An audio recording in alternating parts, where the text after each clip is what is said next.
Dunedin football was in celebration mode yesterday after the city scored a major coup with an announcement it will host 7 FIFA Under-20 World Cup games.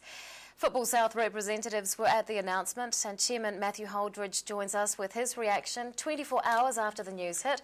Good evening, Matthew. Hi. Now, tell us a little bit about Footballsouth's involvement in the bid. I understand you did a bit of fundraising. Yeah, we're actually we've got to do more fundraising. Actually, we've started the process.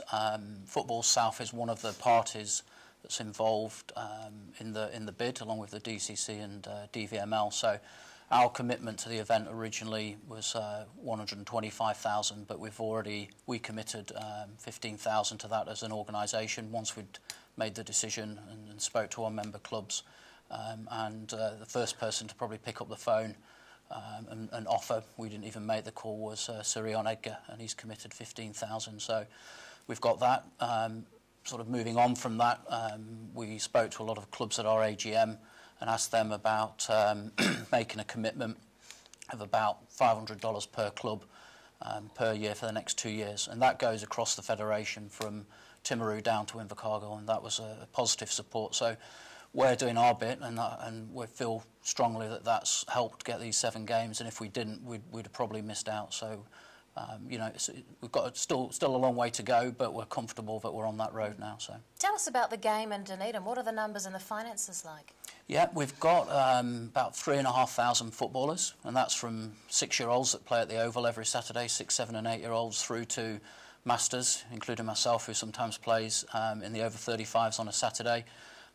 We've got you know, a strong women's game and futsal, so we're probably 3,500 footballers, and then through schools with futsal, probably another 1,000 on top. So it's strong there, and in the federation as a whole, around about 7,500. So financially, every sporting organisation, it's really tough.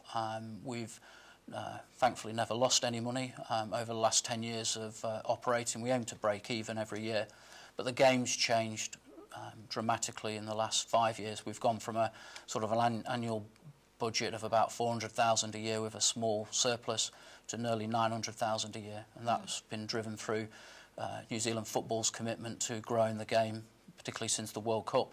Sport New Zealand's involvement through Sport Otago as well. So we're a much bigger organisation than we used to be, and we've got more staff. So that has its rewards and its challenges. Yeah. What will be the benefits to local clubs of having these 7 games here? Well, I mean, it's the second biggest tournament in the world from a FIFA perspective. You know, so they, you know, will be absolutely fantastic, aspirational for a lot of the players, and they'll get to see sort of world-class players from Premier League, you know, all over the world who play at that level in our own city. So, what does Footballsouth have to do between now and the event? Well, we'll be working closely with the venue committee and the local organising committee within Dunedin that will consist of representatives from the council and various organisations, and working closely with New Zealand football.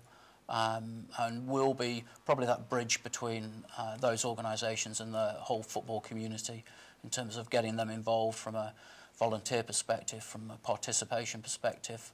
And that will become clearer, I think, from January 2015, when the draw of the event's actually made, and then we'll get to know what teams we've got down in Dunedin, and we'll be doing lots of things, I'd imagine, from there. What do you think interest is going to be like locally? I mean, from the football community, it'll be massive. I know that from the feedback I've had and fellow board members and staff and people who were involved back when the Under-17 World Cup was in Dunedin, that there was a huge interest and huge support, and I know that will continue. And I hope that in that period, I believe a lot of the Super 15 teams, or most of the Super 15 teams, will play offshore and leave that 3-week period for football to shine, and hopefully the true sport lovers, and I know Dunedin and Otago and Southland love sport, will come along and hopefully watch some world-class football. Indeed. Footballsouth Chairman Matthew Holdridge, thanks very much for your time. Thank you.